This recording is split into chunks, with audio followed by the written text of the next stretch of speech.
Entonces, con relación a los especificadores, vamos a cómo lo vamos a evaluar.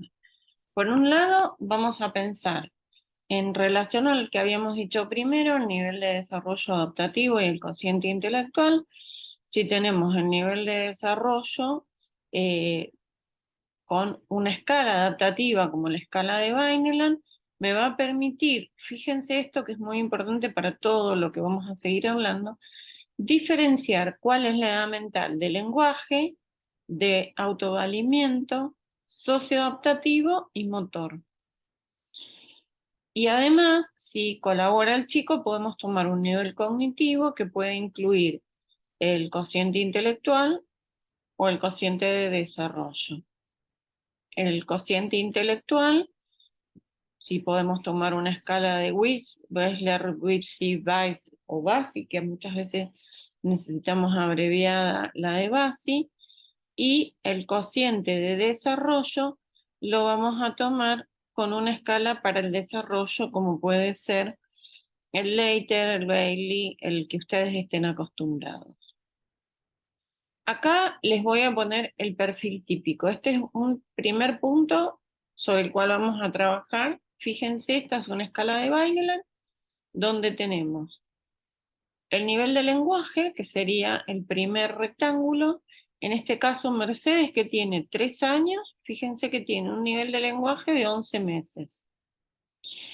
El nivel de autovalimiento, que va a comprender personal doméstico y comunitario, Mercedes, para 3 años, tiene 18 meses. Fíjense que tiene una diferencia de más de 6 meses.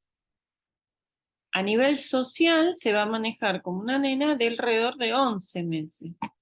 Y por último, el nivel motor, que va a ser de 24 meses, si bien está debajo de su edad de 3 años, tiene un retraso en la parte madurativa, pero va a ser mucho más marcado, fíjense, a nivel de lenguaje y a nivel social.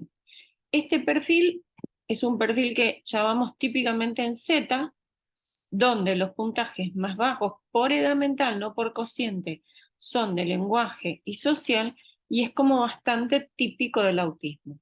Un chico con trastorno de lenguaje también puede tener un perfil, digamos, donde tenga bajo el lenguaje y algo la interacción social, pero no más marcada la interacción social que el lenguaje.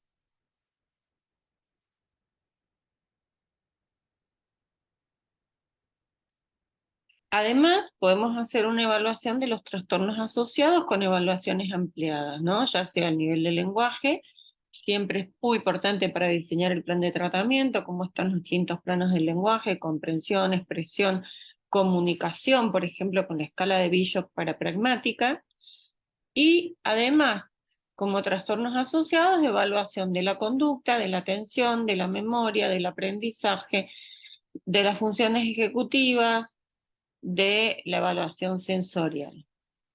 Y siempre, en todos los casos, es obligatorio tener un examen neurológico. Alrededor del 25% de los chicos con autismo tienen una base neurológica que puede requerir otro tratamiento o convulsiones, por lo cual siempre es obligatorio tener una evaluación neurológica. ¿Qué trastornos vamos a tener? Bueno, además podemos tener trastornos auditivos en más del 10%, 25% epilepsia, otras bases genéticas. Y acá otra pregunta que se investiga hoy durante la evaluación es si el niño tiene una discapacidad intelectual dentro de su evaluación de desarrollo, pero no tiene una causa demostrable, no hubo un antecedente de parto, no hay un antecedente de alguna lesión que haya provocado la discapacidad intelectual, también hay que completar con un estudio genético.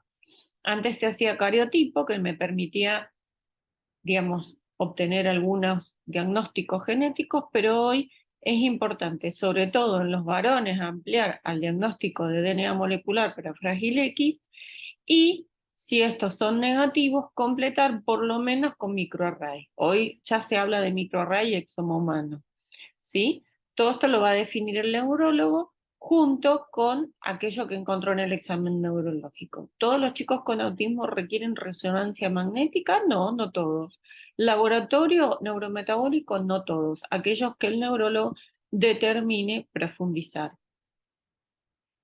Entonces, ¿qué es obligatorio en la evaluación? Los criterios diagnósticos, el nivel adaptativo, cognitivo, si el niño lo puede realizar, y el examen neurológico. Esos son los tres puntos que ustedes tienen que recibir cuando tienen un niño para empezar tratamiento o cuando van a hacer diagnóstico, asegurarse de completar los tres aspectos. Una dos solo no hace diagnóstico.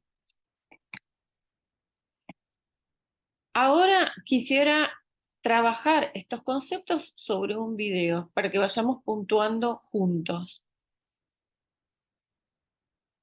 Yo puse un video random de internet. La idea es que podamos discutir videos random, no tomar pacientes necesariamente los nuestros, sino que el concepto no es la puntuación exactamente, sino la semiología. Este es un caso de un video que se realizó, que está en internet, un sample de A2. Si bien está en inglés, está muy bien planteado el caso. La terapeuta está tomando helados, el niño está en la mesa y ella va observando las conductas que son las que después luego vamos a puntuar. La idea, vuelvo a decir, no es la puntuación de helados, pero sí que podamos analizar y de vuelta a la semiología.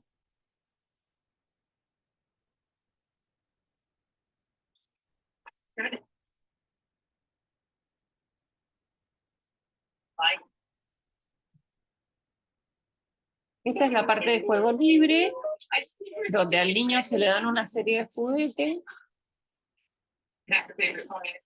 Fíjense que el niño los explora.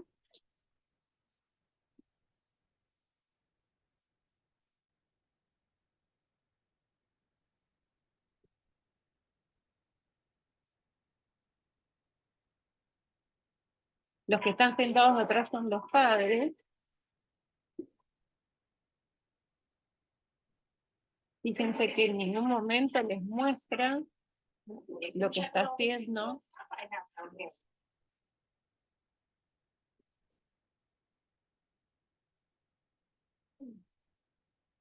En ningún momento los mira para compartir lo que le gusta. Le gusta la cajita de música. Este es un Jack in the Box.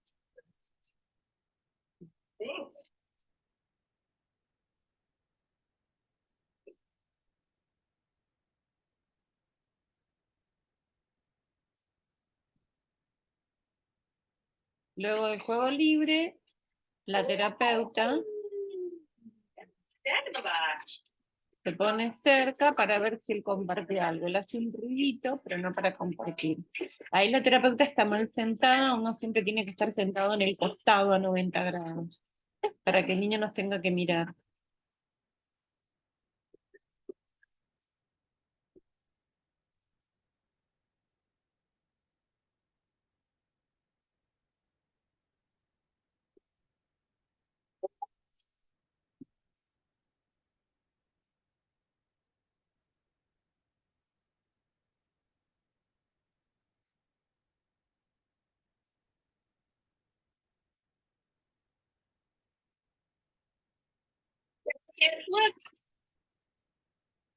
La terapeuta trata de llamar la atención, busca la mirada.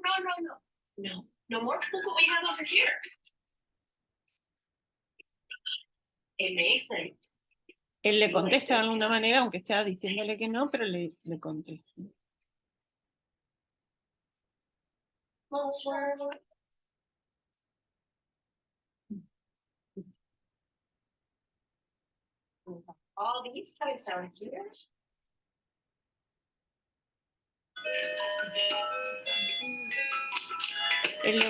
Ella le ofrece otras opciones fuera de la mesa. Fíjense que él se pone de espalda. Es bastante evitativo.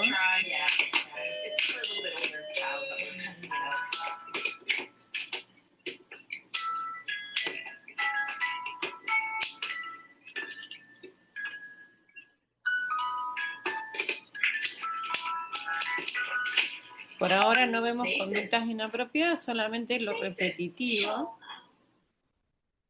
Mason. Show. Mason. In there. Show. Show how what? What's that from? I don't know. Ella lo llama por su nombre. Show how. Él responde show, mostrar. De alguna manera hay una respuesta parcial, pero no es recíproco, no es hacia ella.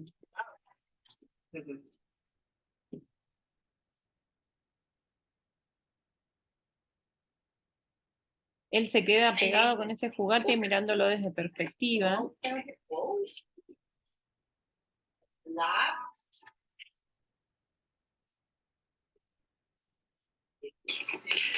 En un caso así, uno va tratando de sacar el juguete o cambiarlo por otro. Si ese es el único juguete que le interesa, después habrá que esconderlo.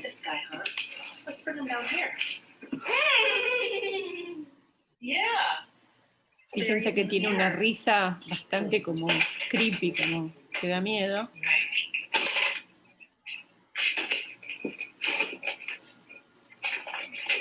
Pero él se va fuera de cámara y vuelve a quedarse con exclusivamente ese juguete. Eso es una rigidez importante. Ese gritito es bastante...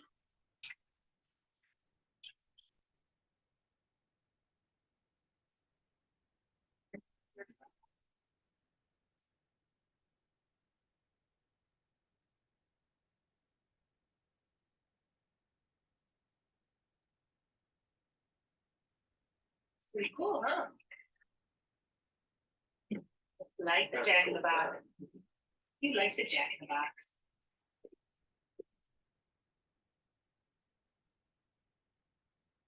Para los que no lo han visto antes, esto es bien. 1, 2.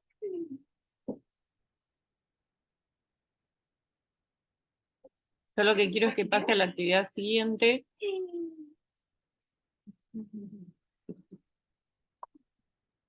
Clown. And Mason. Mason. It is a clown. Mason, look. Mason.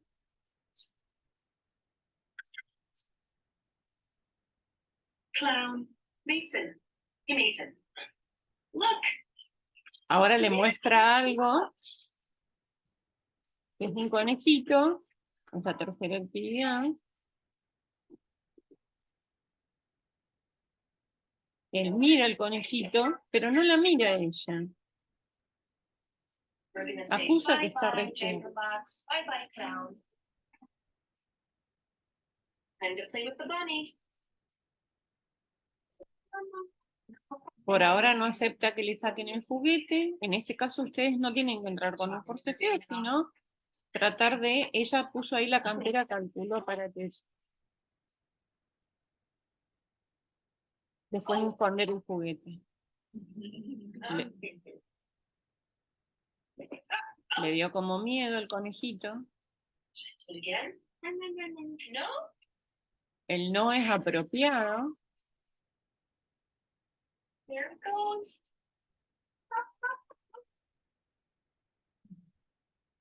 You want to turn?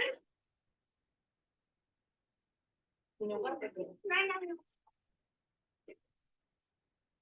Seguimos sin poder sacarle el juguete.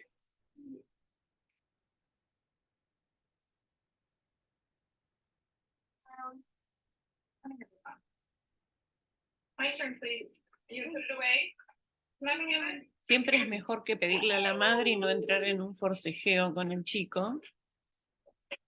Eventualmente uno lo termina sacando. Uno va poniendo otra actividad que sea interesante. En este caso el conejito obviamente que no solo no es interesante, sino que le da miedo.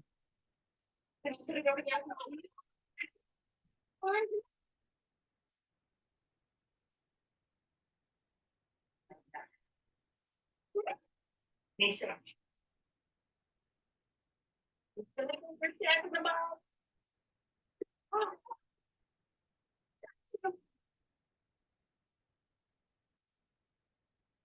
Ella insiste 1 minuto o 2 con el conejito, no hay que insistir demasiado como para que el chico entre en un berrinche. You want to try? Are we all done, buddy? All done, buddy? You want more, buddy? Mason, more, buddy? No, no, no. Okay. Por lo menos hubo una respuesta, aunque sea de rechazo. Sigue con ese grito disprosódico.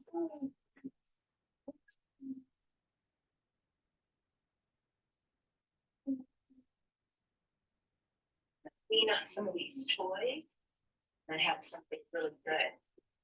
Le pide que la ayude a guardar los juguetes. Hay chicos a veces que les gusta guardar. Some clean inside of the container.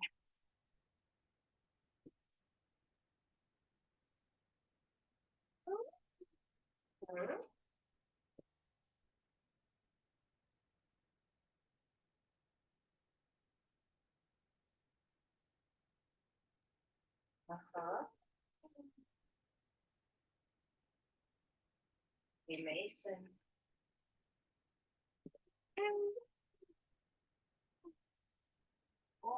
Y esta es la otra actividad que serían las burbujas. Esta también está en el BOSA. La idea es que el chico pida, comparta, interactúe. Las burbujas les suelen gustar mucho a los chicos.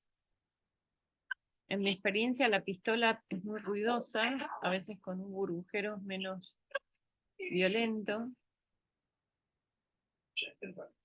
Nunca le podemos entregar el burbujero al chico.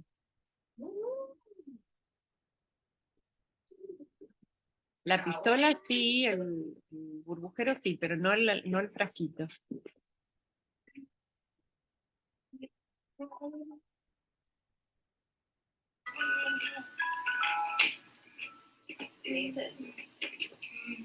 Ahora cuando terminemos con el burbujero, vamos a puntuar un poquito juntos con la pizarra.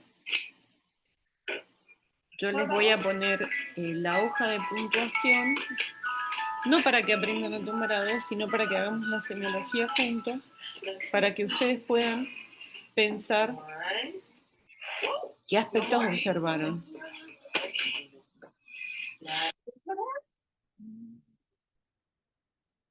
Fíjense que le gustan las burbujas, pero él dice no, no, no, impresiona como evitativo con ese ruido. Igual la pistola esa siempre con la idea. Yeah. Good job, Mason, do it. Ooh, look at that. Oh, good job. Él es bastante cauteloso, pero logra interactuar.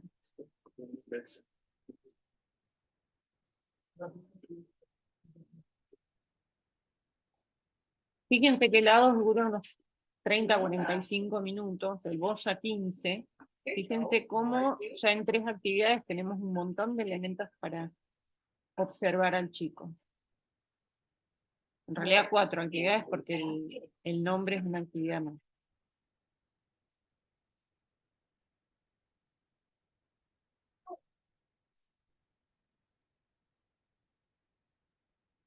Is that a Homer Simpson you just did? Yeah, you broke your bubble. Last drop there. Fíjense que no la mira, no le pide ayuda. Él está explorando. Oh, is it not working? There, you got it. Now it's working. Fíjense que otra vez el ruido, como él se va para atrás. Chips. Ooh, you did it. Winston did it.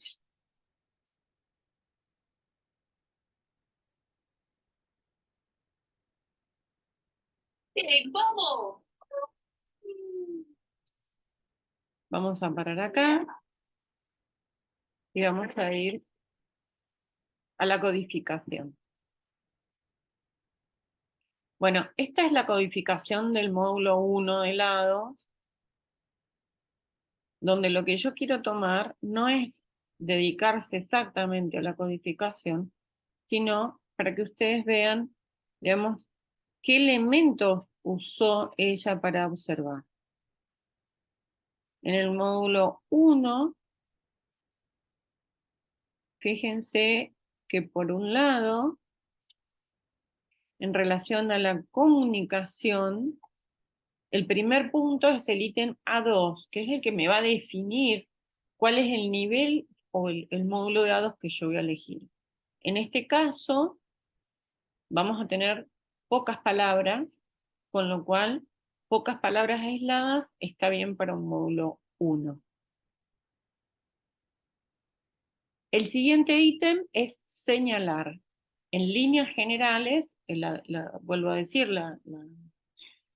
capacitación en A2 es una formación que se hace con certificación de WPS, aunque hay truchas, en realidad la oficial es la de WPS, con muchos de los docentes que son excelentes, Valeriana Anclares, también viene a veces Amaya Herbas, vienen unos cuantos, pero son certificados.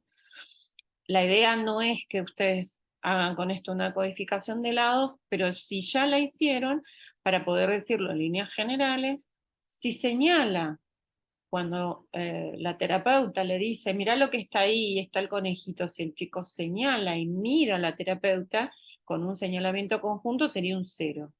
Si el niño señala pero no mira, sería un 1, y si no señala, sería un 2. En este caso sería un 2, que sería el puntaje más alto, más patológico.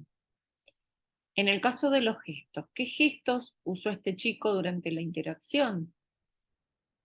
Uno podría decir que hubo un cierto gesto evitativo de susto, pero no es suficiente y no era mostrándoselo a la terapeuta. O sea que también sería un 2. Con respecto a la parte de interacción social, ¿cómo fue el contacto visual? Acá no tenemos 1, tenemos 0 o 2. ¿Miró sostenidamente o no miró? Clarísimo, un 2. Luego, expresiones faciales para comunicar, poner cara de asombro, cara de lindo, tuvo en algún momento una cara de susto, pero no fue dirigida hacia el interlocutor. Así que seguimos con un 2. Integración de la mirada con otros gestos para comunicar. Como no hubo mirada, no hubo integración. Capacidad de disfrutar de las actividades. ¿Hubo alguna actividad que disfrutó? Sí, disfrutó, pero la pregunta nos dice disfrute compartido, en cuál hubo una interacción. Disfrutó de las burbujas y en algún momento pudo contestar algo, pero no quiere decir eso que fue compartido.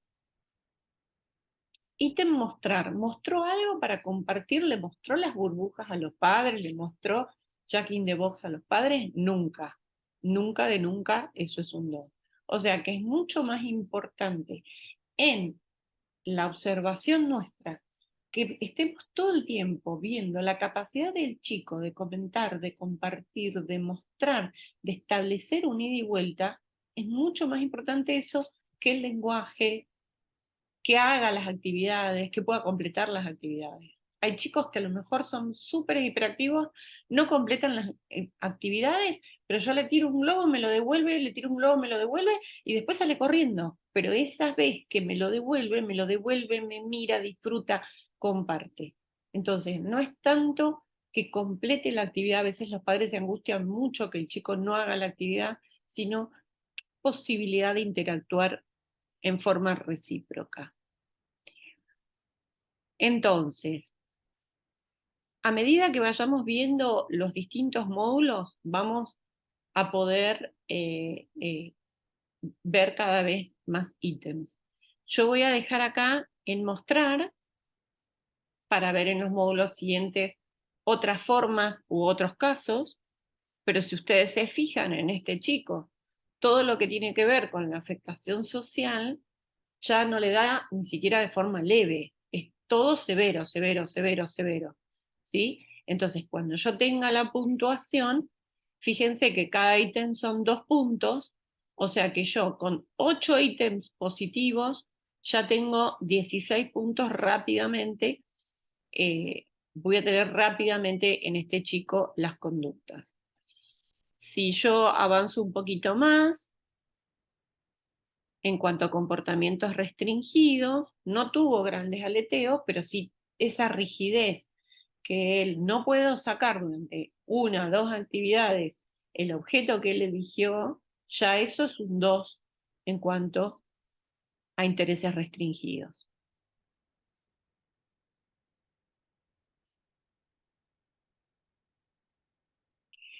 Este es el BOSA. ¿Por qué les traje el BOSA? Porque fíjense que por un lado, nosotros en este caso estamos puntuando un video de un paciente sin, digamos, tener al paciente adelante. O sea, que si el paciente tuviera los juguetes del BOSA, me permite evaluarlo a distancia y esto permite favorecer el diagnóstico de chicos de zonas más alejadas o más vulnerables. El segundo punto que tiene el BOSA es que acá va la codificación de lados, como la vimos recién, la transforma, pero también tiene en cuenta las preguntas que hicimos a los padres en relación a los ítems del DSM, los ordena como los ítems del DSM, perdón, y esto me permite sacar como un promedio, digamos, de las situaciones. No solamente me quedo cómo trabajó ese chico ese día, sino que cómo sucede en la vida cotidiana. Entonces, es una herramienta a tener en cuenta. También tiene otra ventaja en el punto que son 15 minutos. A veces nosotros en el hospital podemos hacer 1 o 2 por día, a lo mejor 2, con muchísima suerte. En cambio, BOSA se pueden llegar a tomar 3 o 4. Entonces, cuando uno tiene una población vulnerable, que uno va a un lugar que está alejado y que tiene varios chicos, el BOSA, en un chico así, que es tan obvio, en 15 minutos, fíjense que nosotros observamos 5 o 10 minutos, y en eso ya tenemos el diagnóstico. Por último, quiero ir a lo que tiene que ver con los diagnósticos diferenciales. Cuando nosotros tenemos un nivel de módulo 1 o de pocas palabras, vamos a tener distintas formas de diagnósticos diferenciales. Recuerden que uno de los puntos para el diagnóstico diferencial es el Vineland. En este caso, por fuera de lados, que lados me dio desde el punto de vista de criterios de diagnóstico, déficit en la comunicación y déficit en la interacción social de ida y vuelta, el Vineland también me va a dar, en relación a las respuestas de la vida cotidiana, déficit en la comunicación y déficit en la interacción social, como vimos en el caso de Mercedes. Estos dos déficits, para el caso del Vineland, son significativamente más bajos que autovalimiento y motricidad. Como les decía recién, esto es un perfil que nosotros diríamos típico en Z, el caso de Mercedes o el nene de recién,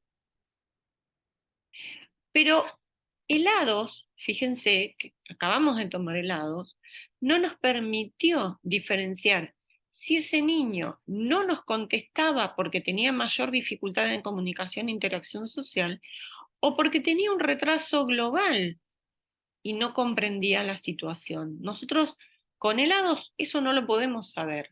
Entonces, lo ideal es completar, como decíamos, además de los criterios diagnósticos, la evaluación cognitiva, dentro de estos la evaluación adaptativa, e inclusive muchas veces cuando ustedes empiezan la evaluación, a veces es más útil en la primera sesión tomar el Vineland, porque esto nos permite que los padres nos cuenten cómo se maneja en la vida cotidiana y estos elementos me van a ayudar a luego poder tomar helados o el BOSA.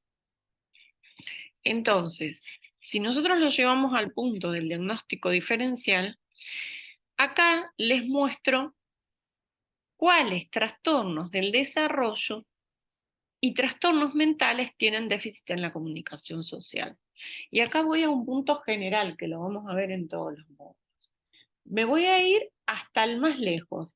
Un paciente con una esquizofrenia, con una psicosis, adulto, ¿tiene déficit en la comunicación social? Sí.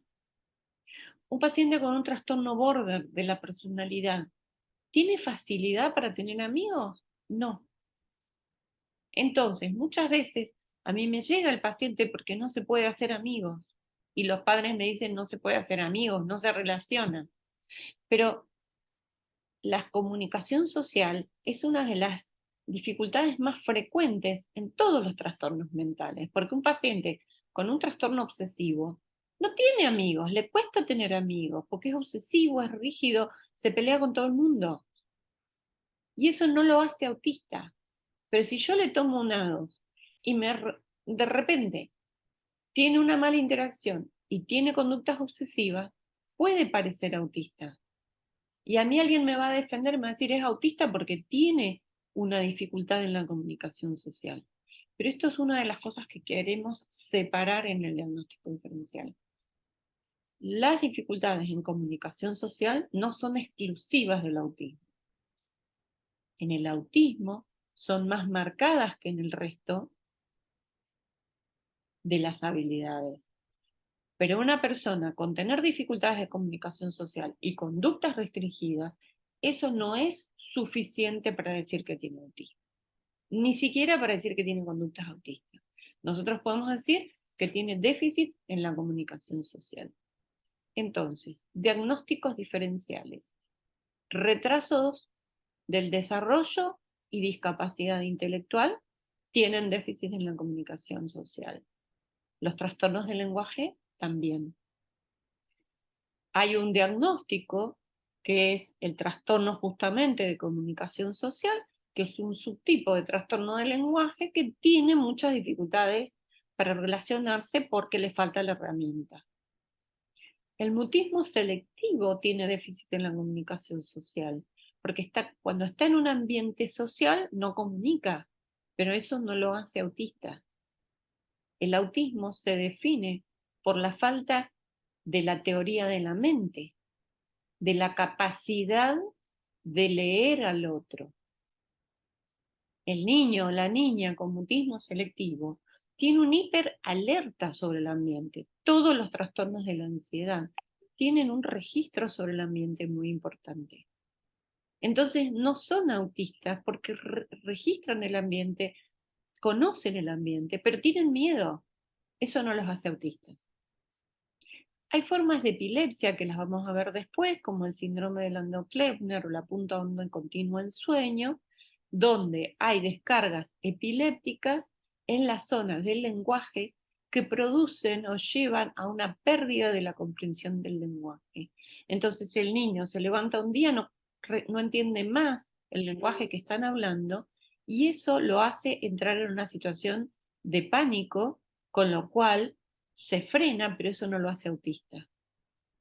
El síndrome de hemisferio derecho es una patología más en relación a los trastornos más neuropsicológicos, quizás un poco controversial, pero la, digamos, característica tiene que ver más con los trastornos de aprendizaje, pero tienen déficit en la coherencia central.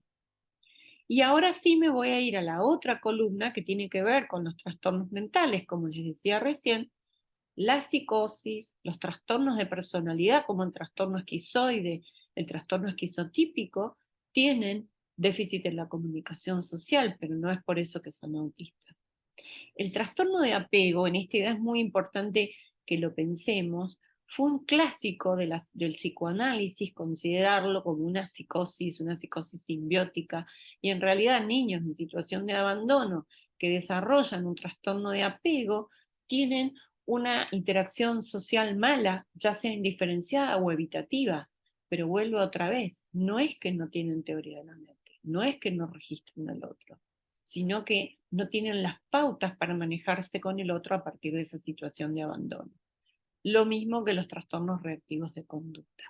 Entonces, recuerden, el diagnóstico diferencial es trastorno de comunicación social, no quiere decir que el déficit en la comunicación social sea exclusivo del autismo.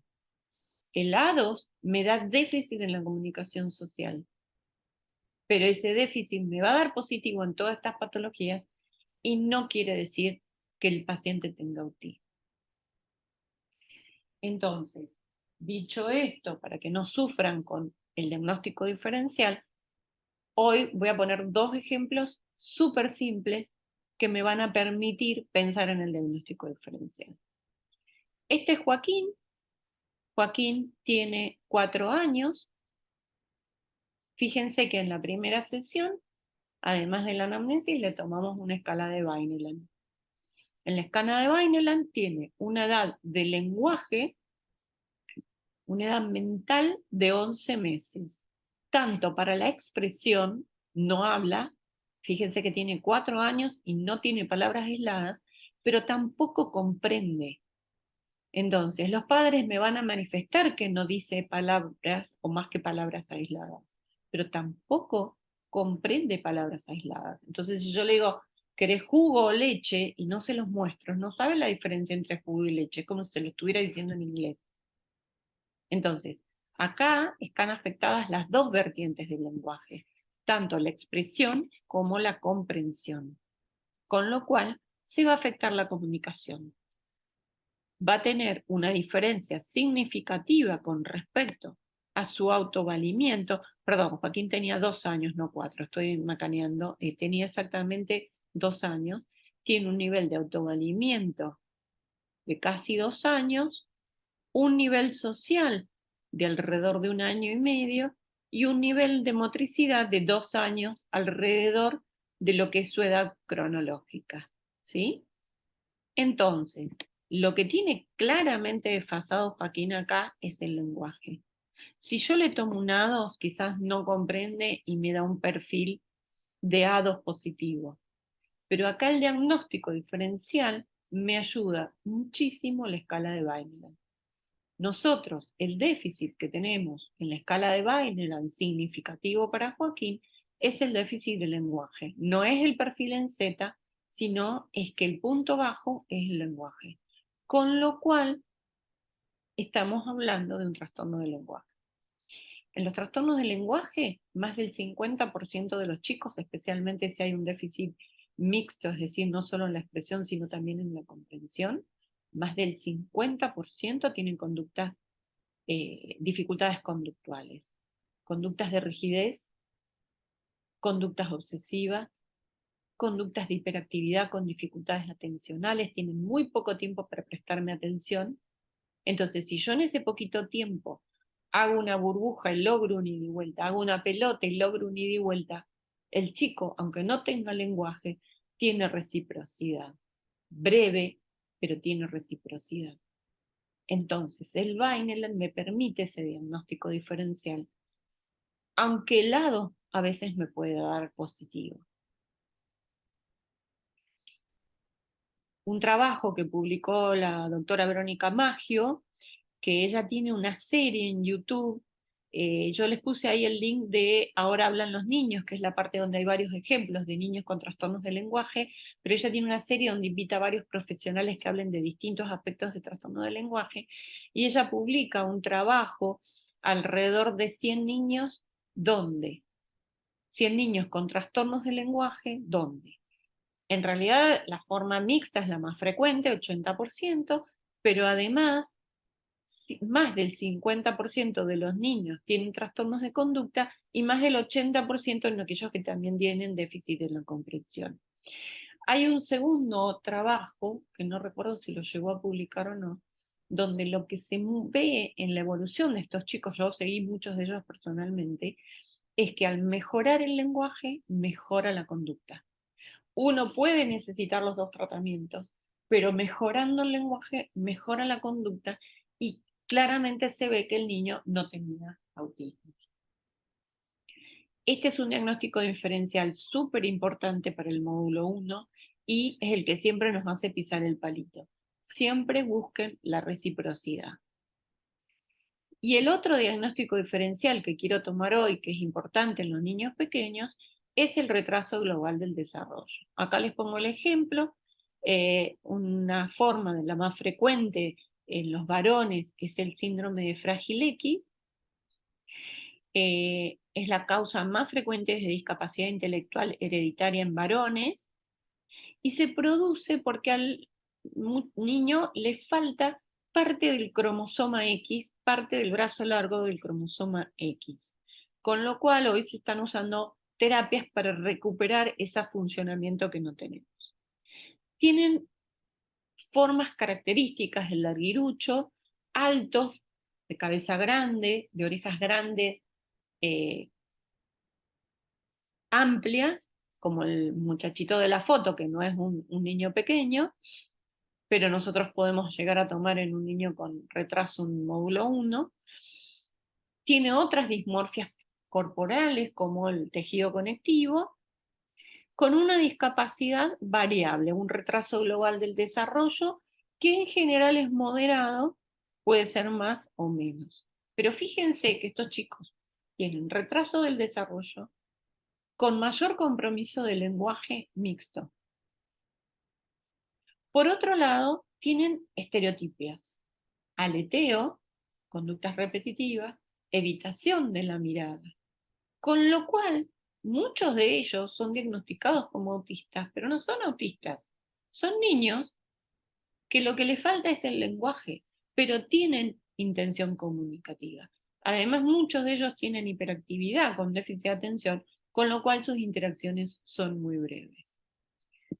Para ir terminando, si yo miro el perfil, acá tenemos el perfil del Vineland, y fíjense qué pasa acá. Este es Mauro, que recién me equivoqué en la edad del caso anterior por Mauro.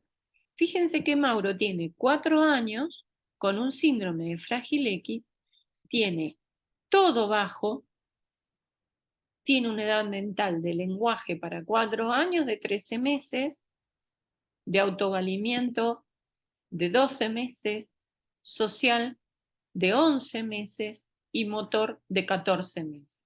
Entonces, el diagnóstico diferencial, fíjense que lenguaje y social están bajos. Si yo le tomo una 2, me van a dar bajos, pero están bajos en relación a un niño de su edad mental. Entonces, otra moraleja importante cuando pasamos al principio de lados es que el lado se tiene que tomar en relación a la edad mental del paciente. ¿Cuál es el nivel de interacción en relación a la edad mental del paciente? En el caso de Mauro, que tiene un Frágil X y tiene 4 años con una edad mental de 1, no va a tener nivel simbólico, no va a tener un juego simbólico como un chico de 4 años. Si yo lo llevo a un jardincito, muy probablemente se relacione y pueda hacer las actividades de los niños de 1 año. Tirar las cosas de la mesa, sacar cosas de un canasto, a lo mejor empezar a guardar cosas, pero no va a poder encastrar. Entonces, así como no va a poder encastrar motrizmente porque no tiene 4 años de edad mental, sino tiene 1, tampoco va a poder entender la reciprocidad como un niño de 4. Entonces, en retraso global del desarrollo, puedo tener un 2 positivo porque falta lenguaje y falta interacción social. Pero ese lenguaje y esa interacción social en el Vineland se corresponde con el resto de la edad mental. Y entonces uno podría decir que este es un perfil típico del Vineland en relación a un retraso global del desarrollo. Con respecto a la bibliografía, les dejo 2 cosas muy sencillitas. En el 2022 salieron las normas de diagnóstico de autismo de la Lancet Commission, ahí tienen la cita en la revista Lancet. En estas normas nuevas, inclusive participaron 2 representantes de Argentina como pacientes, así que ahí tienen los criterios de evaluación, que incluyen criterios de diagnóstico, que incluyen la evaluación de conducta adaptativa, cognitiva, y la evaluación ampliada. Tienen lindos cuadritos donde está explicado, está en inglés, pero en la página de Brincar, en la biblioteca, Está todo armado en español, está buenísimo. Y con la doctora Tenemon escribimos un libro donde el capítulo de autismo, el libro se llama Manual de Tratamiento en Neurodesarrollo y Neurología Infantil, que tenemos incluidos más de 70 autores en 4 tomos. En el tomo 1, que es este que les voy a mostrar, está el capítulo de autismo escrito por la doctora Trickler, donde están los criterios de diagnóstico, los diagnósticos diferenciales, y en esa línea de diagnósticos diferenciales, las intervenciones terapéuticas que tenemos para elegir de acuerdo a lo que nos dé este perfil. Uno de los puntos importantes de una buena semiología es plantear buenos objetivos de tratamiento. Porque si yo tengo un chico que es desinhibido, va a tener distinta intervención que un chico que sea evitativo y distinta de uno que sea pasivo. Por eso la semiología de la comunicación social es lo que me va a hacer la diferencia. Muchas gracias.